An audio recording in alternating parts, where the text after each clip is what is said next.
10वीं 12वीं पास वाला बच्चा इंतजार कर रहा है सीआरपीएफ ट्रेड्समैन न्यू भर्ती का कि सीआरपीएफ ट्रेड्समैन की न्यू भर्ती आखिर कब आएगी। अगर आप 10वीं पास हैं 12वीं पास हैं तो आप इस भर्ती के लिए अप्लाई कर सकते हैं, क्योंकि मैंने स्टार्टिंग में ही बताया कि 10वीं और 12वीं पास वाला बच्चा इस भर्ती के लिए अप्लाई कर सकता है। उसके साथ साथ साथियों, क्या इसकी एज रहने वाली है, क्या इसके लिए सिलेक्शन प्रोसेस रहने वाला है, कितना इस बार फिजिकल रहेगा, सारी जानकारी आज की वीडियो में आपको पता चलने वाली है। और ये भर्ती कब आ रही है, जो शॉर्ट नोटिस जारी हुआ है उसमें डेट क्या है, कब ये भर्ती आपकी आएगी, सारी जानकारी मैं आज आपको बताने वाली हूँ। जितने भी साथी हैं इस भर्ती में फॉर्म भरना चाहते हैं, सभी साथी चैनल को सब्सक्राइब कर लेना, क्योंकि आगे आपको बहुत ज्यादा जरूरत पड़ने वाली है एक इंफॉर्मेशन की, क्योंकि बहुत सारी इंफॉर्मेशन, अलग अलग ट्रेड होते हैं, कौन सा डॉक्यूमेंट लगेगा, किस डेट का लगेगा, बहुत सारे सवाल आपके मन में उठते हैं। सभी सवालों के जवाब मैं आज आपको देने वाली हूं। तो जय हिंद, राम राम, स्वागत है आप सभी का target government job YouTube channel पर। चलिए, सीआरपीएफ ट्रेड्समैन काफी लंबा इंतजार हो गया। हालांकि एक भर्ती कुछ दिन पहले ही निकल के गई है, लेकिन फिर साथियों को एक नई भर्ती का इंतजार है जो कि आपकी आने वाली है।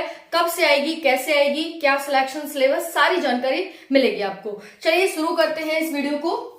सीआरपीएफ ट्रेड्समैन न्यू भर्ती 2025, क्या एज रहेगी, एलिजिबिलिटी क्या रहेगी, एज क्या रहेगी, कितनी पोस्ट रहेंगी, सैलरी क्या रहेगी, अप्लाई डेट क्या रहेगी, फिजिकल में क्या क्या होगा, क्या हर स्टेट का बच्चा इसके लिए फॉर्म भर पाएगा, बुक्स, बेस्ट बुक क्या रहेंगी, सिलेक्शन कैसे होगा 2025 में, कैसे हमें टारगेट बनाना है, बाकी सैलरी के साथ साथ आपको क्या क्या चीजें हैं जो एक्स्ट्रा मिलती हैं इसमें, हाउस रेंट, जिसे एचआरए कहते हैं, टीए यानी travelling allowances, dearness allowances, medical facilities, pension, annual paid leaves etcetera. उसके साथ साथ चलिए बात करते हैं, एक एक चीज को बहुत ध्यान से समझना। अगर हम पोस्ट की बात करें तो साथियों 10,000 प्लस पोस्ट पर लगभग 12,000 पोस्ट पर ये आपकी भर्ती देखने को मिल रही है। अगर हम एज की बात करें तो आपकी एज 18 से 23 वर्ष, 18 से 25 वर्ष और 18 से 28 वर्ष होनी चाहिए।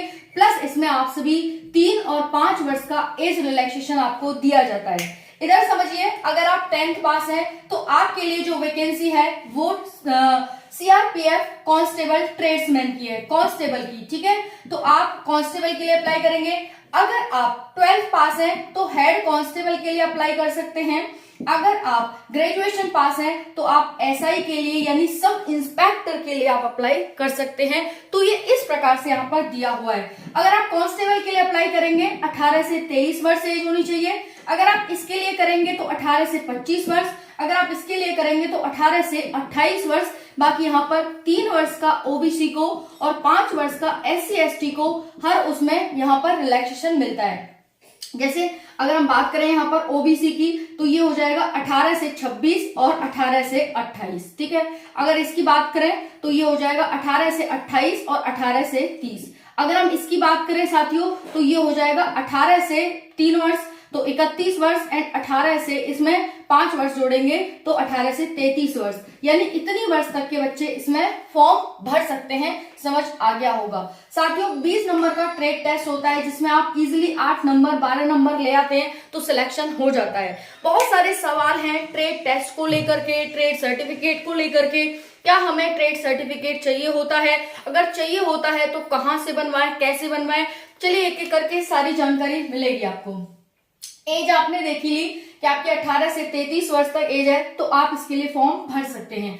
ट्रेड सर्टिफिकेट की अगर बात करें साथियों तो ट्रेड सर्टिफिकेट आपका कंपलसरी नहीं होता है। ट्रेड सर्टिफिकेट कंपलसरी नहीं होता है, आपको काम आना चाहिए। मेन मुद्दा जो उनका एम है वो ये है कि आपको काम आना चाहिए। लास्ट टाइम की भर्ती में भी काफी मेरे आसपास के भी बच्चे थे जो कि ट्रेड के लिए गए थे, लेकिन उनके पास ट्रेड टेस्ट नहीं था, बट हाँ उनके पास नॉलेज थी, वो एलिजिबिलिटी थी कि भाई अगर ड्राइवर का टेस्ट हो रहा है तो वो ड्राइवर का टेस्ट दे, वहां पर किस तरह से heavy motor vehicle, light motor vehicle दोनों प्रकार के आपसे चलवाए जाते हैं ड्राइवर की उसमें, क्योंकि इसमें अलग अलग पोस्ट पर वैकेंसी, अलग अलग ट्रेड होता है, कुक का, वाटर कैरियर का और उसका अलग अलग, ठीक है। तो इस प्रकार से सफाई कर्मचारी, प्योन एक्सेट्रा।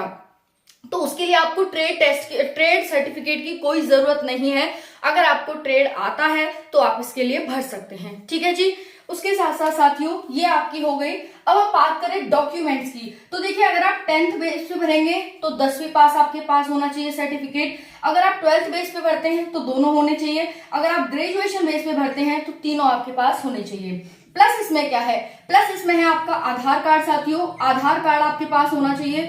उसके बाद साथियों आपके पास कास्ट सर्टिफिकेट होना चाहिए, कास्ट सर्टिफिकेट जिससे भी है, और उसके साथ आपके पास डोमिसाइल होना चाहिए। अब देखिए कास्ट सर्टिफिकेट को लेकर बहुत सारे सवाल उठते हैं, जैसे ईडब्ल्यूएस का, ओबीसी का, मेन इनका बहुत ज्यादा होता है। तो अगर आपका ईडब्ल्यूएस का है तो सेंट्रल का चलेगा, ओबीसी का है तो वो भी आपका सेंट्रल का चलने वाला है, ये चीज ध्यान रखिएगा। और कोशिश करिएगा कि फाइनेंशियल ईयर 2025-26 का ही हो। ओके, तो ये आपने यहाँ पर देख लिया अपने कास्ट सर्टिफिकेट, क्योंकि इसको लेकर ही बहुत ज्यादा बच्चा बाहर हो जाता है, नॉलेज के अभाव के कारण ही बच्चा बाहर हो जाता है। तो मैं नहीं चाहती कि आप भी बाहर हो, क्योंकि इतने दिन से इस वैकेंसी का इंतजार कर रहे हैं, और जब ये वैकेंसी आई है और आप इसमें जाएंगे, क्योंकि पहले आपका एग्जाम होगा फिर उसके बाद आपका फिजिकल होगा। तो एग्जाम निकालने के बाद जब आप फिजिकल में जाते हैं, ट्रेड टेस्ट देते हैं, और फिर बाद में आपको डॉक्यूमेंट की वजह से निकाल दिया जाए तो ये फिर गलत है ना। तो इसीलिए साथियों यहाँ पर क्या है कि आपको ये सारी चीजें जान लेनी चाहिए। अब इतनी चीजें तो आपने जान ली कि एज ये रहेगी, ये रहेगा, वो रहेगा। अगर हम बात करें साथियों फिजिकल की, तो देखिए फिजिकल आप यहाँ पर जान लो, अगर आप मेल हैं, ठीक है, तो आपकी 5 किलोमीटर की यहाँ पर रनिंग होने वाली है। 5 किलोमीटर की रनिंग होगी 24 मिनट में। अगर आप फीमेल हैं तो आपकी जो रनिंग होगी 1.6 किलोमीटर की होगी, जो कि 8.5 मिनट में होने वाली है। अगर आपकी हाइट 165 सेंटीमीटर है तो आप इसके लिए एलिजिबल हैं। ठीक है, और उसके साथ साथियों आपकी जो एज है वो मैंने बताई दी। 10th 12th ग्रेजुएशन पास वाला बच्चा इसके लिए फॉर्म भर पाएगा।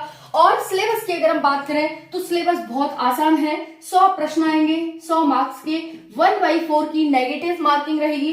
2 घंटे का आपको समय दिया जाएगा, जिसमें आपकी जीएस, जिसमें आपकी मैथ, जिसमें आपकी रीजनिंग, और साथियों इंग्लिश या हिंदी में से एक ऑप्शनल होता है, ये आपसे पूछे जाते हैं। 25-25 प्रश्न आपके आते हैं, और हर एक क्वेश्चन आपका 1 मार्क्स का होता है। अगर आप 4 प्रश्न गलत करते हैं तो आपका 1 नंबर सीधा सीधा डिडक्ट हो जाता है। अगर हम बात करें साथियों कट ऑफ की, कि कट ऑफ क्या जाती है इसकी, तो साथियों इसकी जो कट ऑफ जाती है वो 60, 65, 55 इस तरह से कट ऑफ जाती है 100 नंबर में से। ठीक है, इसका हार्ड है वो है ट्रेड बच्चा नहीं निकाल पाता, क्योंकि भाई भर तो देता है, इसीलिए आपको सावधानी से और बहुत ही अच्छे से, मतलब सोच समझ के अपना ट्रेड डालना होगा कि हाँ आप कुकिंग कर सकते हैं, आप सफाई कर सकते हैं, आप पियोन का काम कर सकते हैं, आप ट्रेलर का काम कर सकते हैं, ड्राइवर का काम कर सकते हैं, एक्सेट्रा। जो भी आपको अच्छा लगे उसमें आपको अप्लाई करना है। ऐसा नहीं है कि वो भर रहा है इसमें तो मैं भी भर देता हूं इसमें, इस तरह से नहीं भरना, ये चीज ध्यान रखिएगा। तो सीआरपीएफ ट्रेड्समैन की जो भर्ती है, eligibility 10th 12th graduation, as 10वीं 12वीं, एज होगी 18 से 23, 25 और 28, बाकी 3-3 वर्ष का एज रिलैक्सेशन।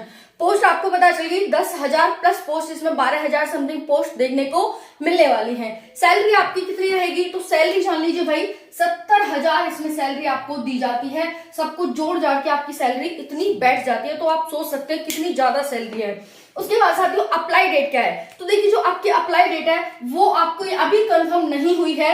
ये बताया जा रहा है कि जो आपकी अप्लाई है वो लगभग अप्रैल के बाद आपको देखने को मिलने वाली है। इसका कारण क्या है साथियों, कि आपका सीआईएसएफ ट्रेड्समैन का फिजिकल है। आपको पता है इसका फिजिकल होगा, इतने में ये भर्ती आ जाएगी, फॉर्म भरेंगे, फिर उसके बाद इसकी प्रक्रिया पूरी हो जाएगी, क्योंकि भाई उनको तो कुछ ना कुछ कराते रहना है ना, इस वजह से। तो सीआईएसएफ भर्ती आपकी इसका फिजिकल शुरू हो जाएगा और इसकी भर्ती प्रक्रिया चलने लग जाएगी। तो इस तरह से आप देख सकते हैं कि आपको जल्द ही ये भर्ती देखने को मिलने वाली है। अभी भले ही डेट फिक्स ना हुई हो, लेकिन तैयारी में आपको लग जाना है, क्योंकि भाई फिर आपको समय नहीं मिलेगा बिल्कुल भी, ये चीज आप ध्यान रखिएगा।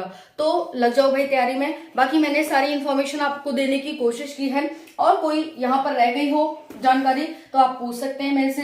बाकी ये हो गया। और लॉन्ग जंप हाई जंप भी होती है। जो आपकी लॉन्ग जंप होगी साथियों वो आपकी लड़कों की 11 फीट और लड़कियों की 9 फीट लॉन्ग जंप, और हाई जंप लड़कों की होती है 3 फीट 6 इंच और लड़कियों की 3 फीट होती है।